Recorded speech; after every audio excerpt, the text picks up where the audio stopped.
Hi, I'm going to give you like a very subtle thing that you can do to your drawings, and it's going to change everything about it. It's super easy. You can add it to any drawings that you have. And like I said, let's go into it. I'm going to be using two different Godzillas here, a green one and a blue one, right, to tell them apart. And that's how we're going to be able to go through it, okay? So let's get started, all right? Before that, don't forget to hit the subscribe. I'm going to be posting these 3 times a week or so, and let's get started, okay?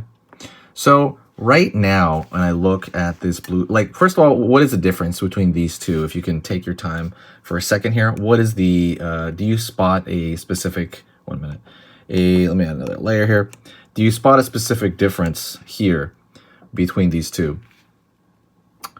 I'm going to go into exactly what it is, but just take a quick look, you know. Okay, let's go into it. There's some more graphic images right here. There's only 2 more graphic elements than this one has. Neither one of these is incorrect, by the way. You can absolutely do either one of these. It'd be totally fine. But there's a very slight change, and I want to go over it specifically. When you go over this Godzilla right here, let's take a big look at it. When you're looking at this Godzilla in particular, this Godzilla is incredibly, is incredibly detail oriented, but specifically when you look at the eyes, right?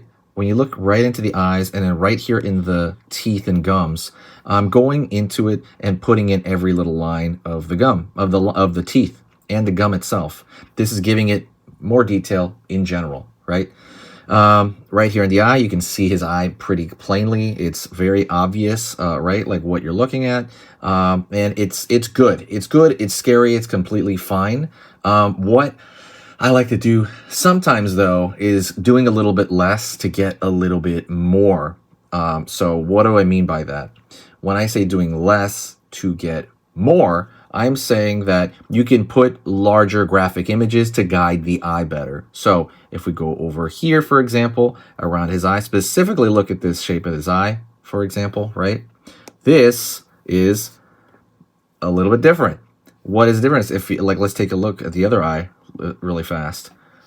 See this eye right here, right? Take a look. Let's go over here. I'm putting a darker graphic shape, that's really just shadow, around his eye. The reason I do that is because that darker shape attracts more attention to where the eye is. This can be really important because you want to guide the viewer around, like, let's say like a head drawing like this, even of a monster, and 9 out of 10 times we tend to look right in that area, right? We tend to look into other people's faces, other people's eyes, right? And it's no different when you look at like a big monster, right? Same exact thing. We want this darkness right here to guide us first so that our eye, at first glance, might catch it first, right? Because there's contrast right there, larger contrast than over here. Like I said, neither one is bad, but we have that right here.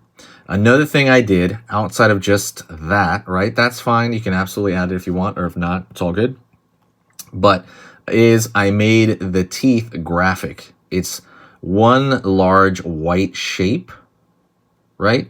Without the actual lines of the teeth coming in. And I thought that would stand out a little bit more. Again, it being more graphic in by nature, right? This area is more graphic than, let's say, this, right? But if you enjoy the realistic look of this, right? If you find this to be more finished, this is completely fine as well. But like I said, graphically, you're guiding the viewer in just a little bit of a different way. And in some sense, it does change the style just a little bit. Like there is a little bit of difference right here because now he looks slightly more cartoony, I believe. Godzilla looks a little bit more cartoony, and Godzilla looks a little bit, you know, you could add it here as well. You could take the texture away if you wanted. And that would add to the graphical nature of kind of the drawing in general. But these are little differences, by the way, that add up. And it's funny because these are so small and you can choose one or the other. It's up to you, obviously. If you want to go full detail, push really hard into that.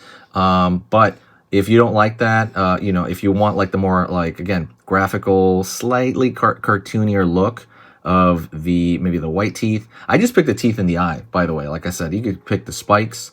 You can pick maybe an area of the edge over here. Maybe we could have simplified it down.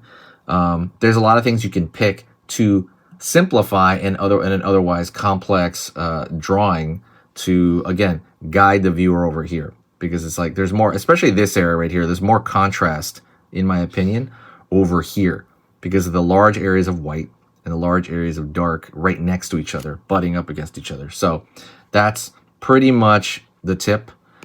Try it on your drawings, like see if you can make one a little bit more graphically, one will stand out graphically more than the other. It's up to you. And that's it.